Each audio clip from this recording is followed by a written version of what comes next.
Hablemos de callar al que opina distinto. Comenzamos.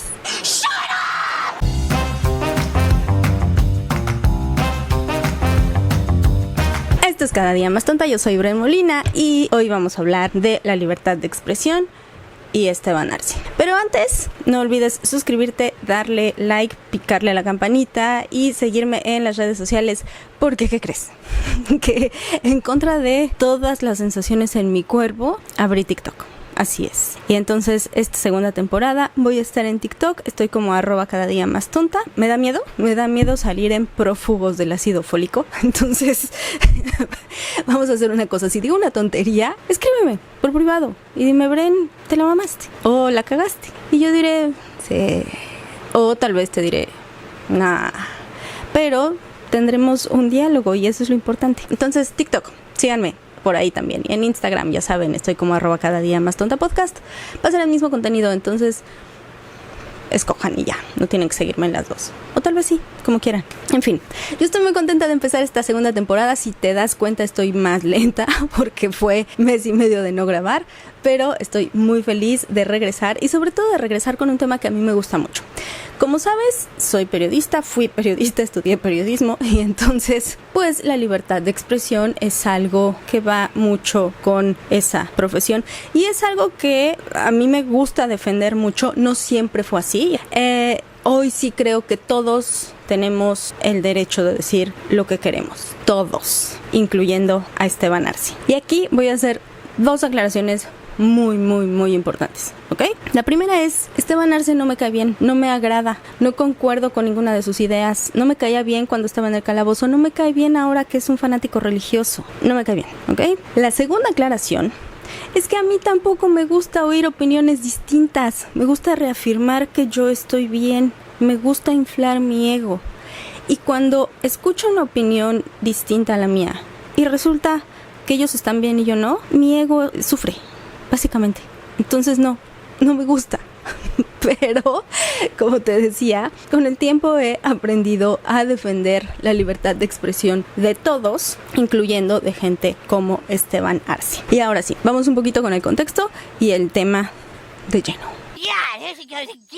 Hace algún tiempo Esteban Arce iba a dar una conferencia que se llama No te pases. La conferencia es sobre el abuso de las drogas y la iba a dar en la BUAP, que me parece un nombre maravilloso para una universidad, la BUAP. ¿Ves? Este tipo de cosas son las que salen en prófugos de ácido fólico. Pero bueno, iba a dar su conferencia en la Benemérita Universidad Autónoma de Puebla.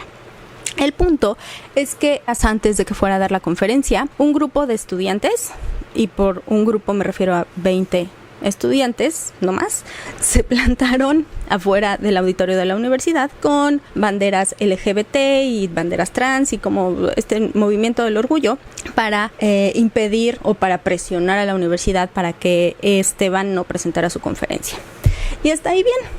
El asunto es que la universidad cedió y canceló la conferencia que iba a dar Esteban. Y aquí está el asunto. Lo que alegaban los estudiantes es que Esteban es transfóbico, es homofóbico, que sí, es misógino, que sí, y que promueve el discurso de odio, eso. Pero tiene derecho a hacerlo. Y ahorita vamos a profundizar en esa onda de la libertad de expresión. La universidad podía cancelar la conferencia por 1000 razones, pero cancelarla por presiones políticas e ideológicas siembra un precedente bastante peligroso para la libertad de expresión. Entonces, vamos por partecitas. ¿Qué es el discurso de odio? El asunto con el discurso de odio es que nadie se pone de acuerdo o no hay una definición como tal. E incluso en la página de la ONU, si buscas discurso de odio, viene la definición y lo primero que te dicen es no hay una definición universal. Sin embargo, sí hay pautas que lo marcan. Entre las características que lo definen está que es discriminatorio, peyorativo, se centra en factores de identidad como religión, raza, color, género, etcétera, e incita a la violencia. Esas son como las características de un discurso de odio. Y el asunto aquí, y la razón por la que es tan ambigua la definición según la ONU, y la ONU lo explica también en su página, es porque está en medio o porque está justo ahí el derecho universal a opinar. Todos tenemos el derecho a dar nuestro punto de vista. Entonces hay una línea súper delgadita entre lo que puede ser un discurso de odio y lo que puede ser una opinión controversial. Asian people are horrible drivers. El filósofo David Thunder, te voy a dejar como siempre los videos y lo que estuve consultando en la parte de abajo de este capítulo. Este señor es un filósofo político de la Universidad de Navarra. Y lo que él menciona es que el discurso de odio sí existe y hay dos formas de verlo, la social y la criminal. El ejemplo más común o el ejemplo más obvio de la historia moderna es el discurso que ocupaban los nazis. What's a Nazi? Para generar odio en contra de los judíos, nada más por ser judíos. Ese es un discurso de odio y sí, el holocausto sí ocurrió. No como allá afuera que hay teorías conspiranoicas que dicen que no pasó. Y eso me saca mucho de onda porque tienen todo el derecho a decirlo, pero no significa que estén bien. Pero tienen todo el derecho a decirlo. Y es ahí donde se empieza a poner como truculenta la cosa, ¿no? Entonces, este es como el asunto social. Es importante decir que sí hay un discurso de odio, sí existe. No es que no exista, es mucho más complejo de lo que nos quieren hacer ver hoy en día. Por ejemplo, justamente hoy estaba viendo una noticia de el nuevo fashion show de Victoria's Secret, en donde pues subieron fotografías de lo que va a ser el fashion show. No sé si supiste que lo cancelaron en el 2018, 2017 me parece, por escándalos ahí que hubo alrededor y de abuso contra las modelos y los estándares de belleza que promovían, todo esto. Entonces la marca lo está relanzando y acaban de subir las fotos de lo que va a ser un como pequeño teaser.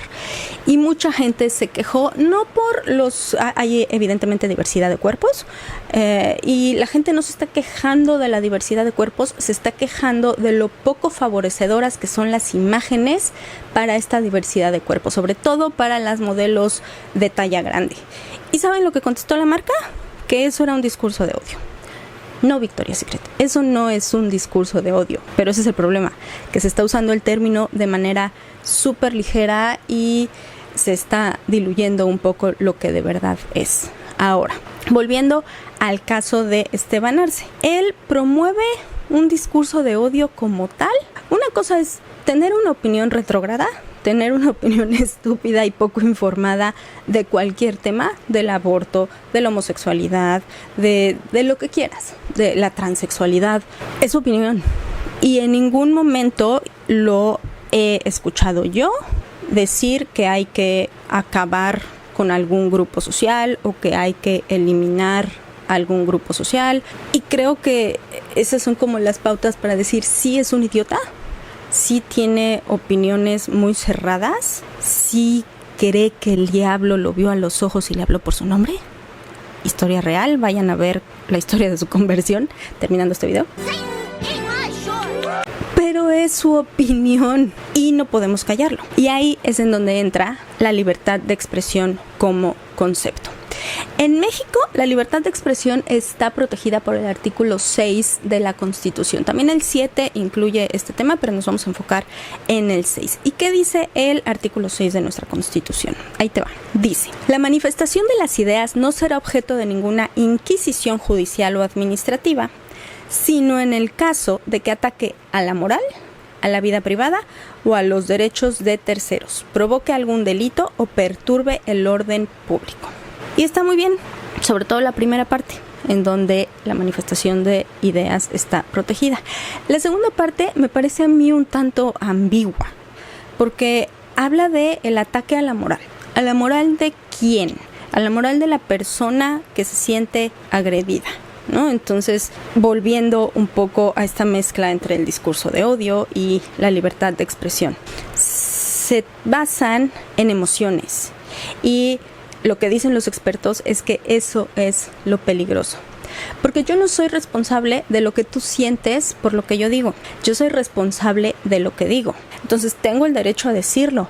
Pero por supuesto que tiene repercusiones el que lo haya dicho. Y por eso hay delitos como la difamación o la calumnia. Si yo me siento calumniado por ti por lo que dijiste, entonces puedo tomar acciones legales y la ley me protege. Pero a ti te protegió a la hora de hablar, porque puedes hacerlo. Porque hoy en día se nos hace fácil callar a otras voces, callar a la gente que piensa distinto a nosotros, callar a los que llamamos hoy conservadores, pero el asunto está aquí, y esto también lo dice este señor que citaba al principio, Thunder. Él menciona algo muy importante en el video y dice: el discurso de odio está definido por la ideología que está en el poder, o la ideología que en ese momento es la que está dominando. Y en estos momentos, lo hemos hablado mucho en este podcast, en estos momentos sí, tenemos una ideología liberal allá afuera empujando por derechos y empujando por más libertades y empujando por nuevos espacios, por nuevo lenguaje, por todas estas cosas que tienen absolutamente todo el derecho de hacerlo, pero la historia nos ha enseñado que todo gira, todo se mueve. Y entonces, ¿qué va a pasar cuando esa ideología dominante vuelva a las manos de los conservadores? Que ya está pasando en muchos países. Entonces viene la segunda manera de ver el discurso de odio, la criminalización. Te decía que este señor la dividía como en social y en criminal. El hacer el discurso de odio, o el ver el discurso de odio desde un punto de vista criminal, ya implica limitar los derechos de la gente. Y está pasando en algunos países. En Irlanda hace no mucho estaban discutiendo una ley en donde pudieran meter a la cárcel a la gente que transmite discursos de odio. ¿Quién va a definir lo que es un discurso de odio?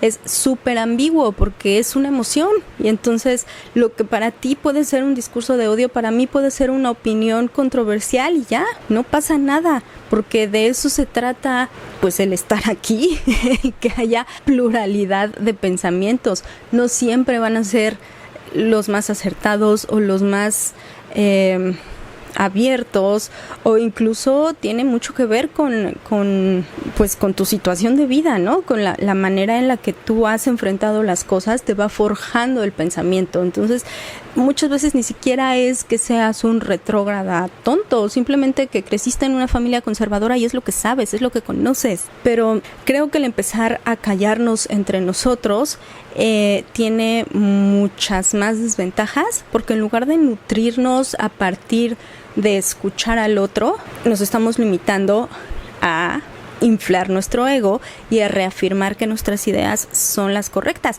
Y es aquí por lo que es tan importante que una universidad no le cierre las puertas a alguien, a quien sea. Para empezar, ya lo invitaste, porque alguien en la universidad lo invitó, ¿no? Entonces, no lo conocen, no saben quién es, no lo han escuchado expresarse.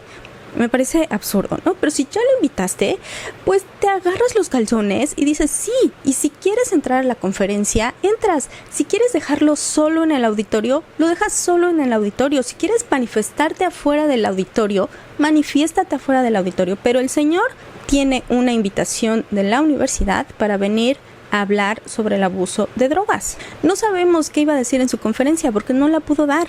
Y una universidad se supone que es un espacio abierto a distintas ideas, porque así es como los jóvenes se forman, escuchando a todos y entonces creando su propio criterio. Pero no, la universidad se puso blandita y entonces canceló la conferencia de este señor. Y pasa también del otro lado, justo por estos días me topé con un tuit de Carlos Vallarta, el estandopero, diciendo que se iba a presentar, anda de gira, se iba a presentar en Aguascalientes, y al parecer a los dueños del teatro les llegaron chistes que hace él no sé si en este show o en otros shows, sobre la religión, y entonces le cancelaron la presentación. Can't they take a joke? Los dueños del teatro tienen todo el derecho a cancelarlo, sí, porque es un lugar privado. Pero el hecho de que lo hayan hecho por una cuestión ideológica habla más de ellos que de cualquier chiste que pudiera hacer Vallarta sobre la religión que sea, no importa. Aparte, es un teatro. Los teatros son espacios de cultura, de ideas, de manifestación, y que no te permitan presentarte por la ideología o por lo que cree el dueño o los dueños del teatro. Ahora, ¿hay solución para el discurso de odio? Sí, pero no viene desde las leyes. Los expertos dicen, y esto me voló la cabeza también, los problemas sociales no se resuelven con leyes, se resuelven con educación. Y me brinco mucho porque me parece que es también lo que está pasando con cosas tan serias como el feminicidio. Se crean leyes y se hacen más estrictos y digo, ya si los agarran o no es otra cosa, pero ¿sabes? Están empujando como todo desde la ley, desde la criminalización, que está bien, que es importante, pero habría que ver del lado de la educación, del lado social, cómo se está trabajando. Y volviendo a nuestro tema, si creamos mentes abiertas, que tengan la capacidad de escuchar al otro, de crearse un criterio, de entender al otro, que creo que eso es lo más difícil. El escuchar a alguien que piensa, ni siquiera, o sea, no estoy hablando de esa conversación en donde en un par de puntos estamos en desacuerdo, no. Estás escuchando el lado opuesto de tu ideología y te sientas a escucharlo con paciencia y a entenderlo, entender sus circunstancias, su contexto, su formación. Eso es lo que nos va a hacer mejor sociedad. Si al final de la conversación lo quieres pendejear, quieres decir, no, estás mal, de todas formas, pero ya lo escuchaste y seguramente te quedaste con algo de lo que te dijo y seguramente entendiste un poquito de lo que te dijo y vas a salir de ahí con la mente un poco más abierta, porque eso es lo que nos va abriendo y nos va quitando tabúes y nos va haciendo mejores como sociedad y no esta mente cerrada del yo estoy bien y tú estás mal. Pero en fin, eso es lo que yo creo y pues por eso los aliens no vienen, porque estamos 1000 años luz atrás a nivel intelectual y tecnológico también. Pero bueno, eso es todo lo que yo tenía que decir hoy al respecto. ¿Extrañaba grabar? Yo creí que no. Les voy a ser muy honesta, ya que estamos aquí sincerándonos. Tenía mucha flojera de regresar porque es un proceso largo, venir, grabar, editar, subir. Pero estando aquí, la verdad es que me divertí mucho. Sí los extrañaba. Sí me gusta esto. Entonces yo espero que no se hayan ido los que ya se habían suscrito, que le den play a este video, que lo compartan en sus redes sociales, que comenten si están de acuerdo, si no están de acuerdo, lo que sea. Comenten, expandan mi mente, que creo que esa es una de las razones por las que yo hago esto, para escuchar otras opiniones, no para pelear, no para que me digan, ay, estás estúpida, porque voy a decir tonterías, es la base de este podcast. Entonces déjenme en paz, sean felices todos. Y pues nada, yo los veo la próxima semana con algún otro temita. De verdad estoy muy contenta de estar de regreso. No olviden suscribirse, darle like, picarle a la campanita, seguirme en las redes sociales, síganme en TikTok, por favor, hay que hacernos virales y ser famosos. No quiero ser famosa, pero sí quiero llegarle a un poquito más de gente, porque ni mi mamá me ve. Eso es muy triste. Pues nada, yo los veo la próxima semana con algún otro temita. Muchas gracias. Chao.